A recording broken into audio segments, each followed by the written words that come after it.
Hi everyone, my name is Anthony Brixius. I'm the Deputy Chief here. Yesterday we informed you of the investigation of Mark Gridley, and we understand that it's both shocking to the community and it's shocking to families in this community.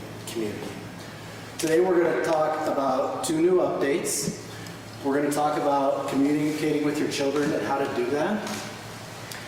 We're going to give you a small look into the investigation as it's kind of grown in the last 24 hours. And we're going to talk about what will be shared and won't be shared and why.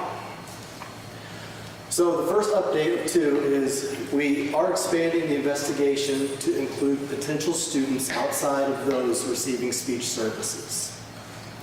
The second update is we do now know that there are more than 2 potential victims.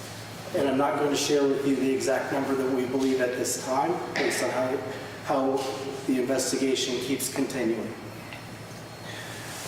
We want to encourage you to speak with your children, and it's really important. And there's a specific way to do that, and that's not to ask too many intrusive questions.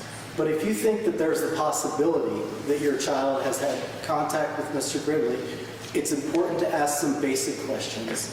And the second that they tell you, or if they tell you something that's concerning, we need you to reach out to us. So us at the Children's Advocacy Center can interview them and provide any services as necessary. We have set up a telephone number for that. It's 785-830-7430. There you'll be there you'll be connected with an investigator, and then we'll talk about the process from there. This is a large investigation, and it's grown after we've spoken with you all. We are taking in a lot of information. We are assigning those leads, and we're connecting people to potential resources. Working hard with our partners at the Children's Advocacy Center, the DA's office, and USD 497. We want to be open to the public about this information because we need your help. That's why you're here today. We're contacting you and asking for your help, asking you to speak to your children in the manner which we describe.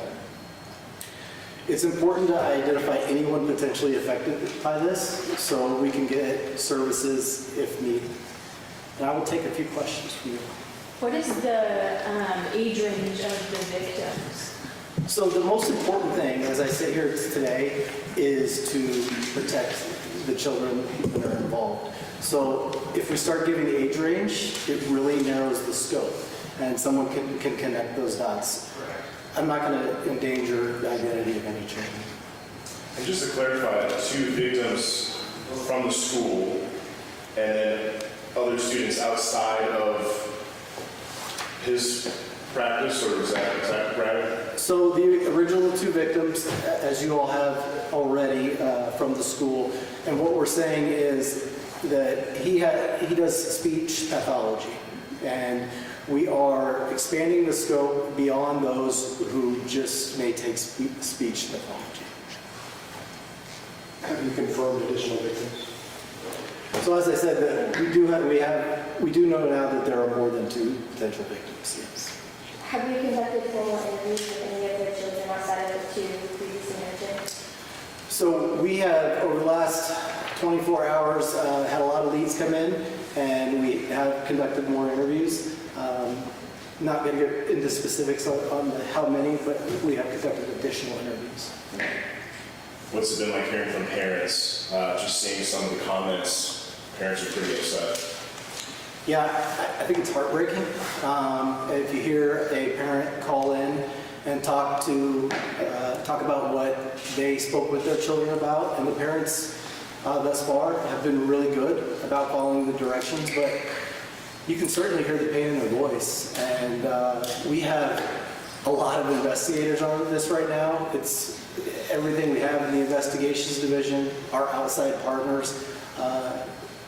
We're here to help them. Do you have a message to the victims who have come forward and with information and with their experiences? Yeah, I think that they're brave, and that we're going to continue to support them and continue to help them. Do you know which schools Gridley lived at? I know he was hired as a speech pathologist. That could mean that he worked with multiple schools. Yeah, I can't really speak to that. I think it's open public record that he has been employed in the school district since August 2021, but I can't speak to what schools he may have been at. Is this man previously known to police? Does he have a record? I am not aware of that.